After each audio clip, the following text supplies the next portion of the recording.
Hello, all lazy coders. Today we will see how to dockerize a Flask app. So, before we start, it's important that you have Docker installed within your system. Once you do that, the first step is to create a Flask application. For that, you need to import Flask and create an app using app equal to flask underscore underscore name. Then we'll create a simple get request where if the user enters slash they will get this response on the page, and finally we will run the app using app.run. For this example we'll choose port 5001, but you can choose any port, be it 5002, 5003, or any other port, and put debug equals true.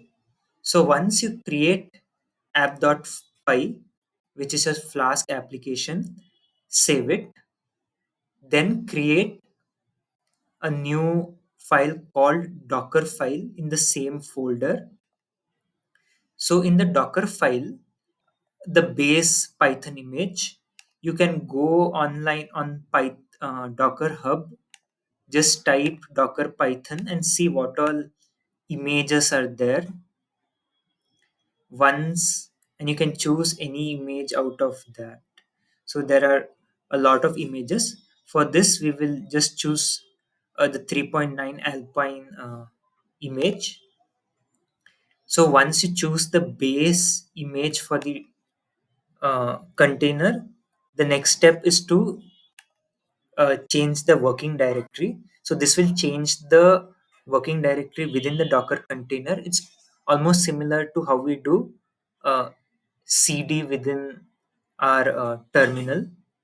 Once we do that, we copy app.py, which we have created previously, from our folder to the Docker container. Then we run, use the run command to run, uh, to install Flask within the Docker container. And finally, once Flask is installed within the Docker container, we use the cmd uh, command to actually run the application. And this comma is there because in the terminal there's a space between that. So whenever there's a space, we put a comma uh, for this cmd command. So once you do that, click on save, open the terminal or command prompt based on your operating system, and go to the folder which has your files. So just check that you have both app.py and Docker file. So once you uh, check that, the next step is to build the Docker image. So to do that, we just do Docker build and the location of the Docker file. So since it's in the present directory itself, we put dot. It's also useful to generally give a name to the Docker image so that it's easier to identify. So for that, we use the underscore hyphen hyphen tag flag, and we can give something like here. Let's name the image as Flask Docker. Once you do that, just press enter, and that will build the Docker image. Once you build the Docker image, the next step is to check. You can just check the whether the Docker image is there, and for that you just need to type Docker images.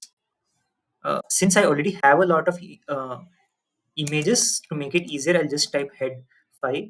But you can just type Docker images, and you'll see that it has been created. We have the Flask Docker image. So once you do that, it's just clear the screen. The next step is to run the Docker container. So for that, we just do Docker run, and we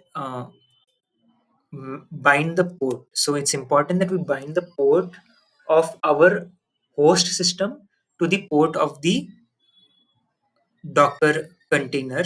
So we can, the port of the Docker container is 5001, which was mentioned in app.5. So this port, and we can bind any port of our system to that port. So we'll just take 4999 as an example. And once we do that, we give the name of the Docker image, which we have given as Flask Docker. And then we press enter. Once we do that, we see that the Flask server is running. It will be running on port 4999 in the host system. So if we go to localhost colon 4999, you will see the same message which is there in the Flask application. Hello from Flask. So, so that's pretty much it, guys. You already have Flask running within Docker, and to stop it, you can just go to the command prompt and type Control C. Sometimes, if this doesn't work, you can just go to your Docker uh, application and stop it, and you'll see that it's stopped. Now, suppose we don't want a couple of tricks I wanted to show here quickly. Suppose we don't want the Docker to block our terminal, we can add one more flag which is -d, and this is known as running in detached mode. So when you run this, you'll see that although the Flask application is running, it will not block the terminal. So you can type any other command as well within the same terminal. And if you run it, you'll still see that the Flask application is running. And one way to check that whether the Flask application is running is to just type docker ps. So what docker ps does is it shows all the running containers, and we have this container running.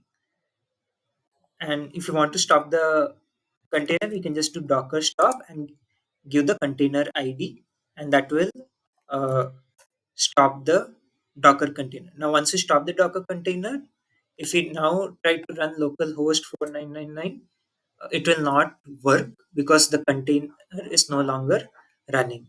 And another thing I want to show is you not only can give 4999, you can give any other port. So let's say we give 4989 and now run it in, say, detached mode.